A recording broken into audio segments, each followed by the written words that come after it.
Ganpati red colour ने धोती पहरी है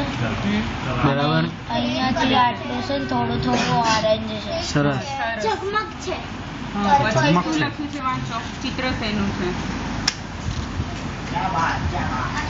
ઘોડા ઉપર એક છોકરો બેઠો છે એને ઉપર ટોપી પહેરેલી છે બ્લુ કલરની અને લખ્યું છે પાલતુ પ્રાણીઓમાં ઝડપી અને વફાદાર ઘોડો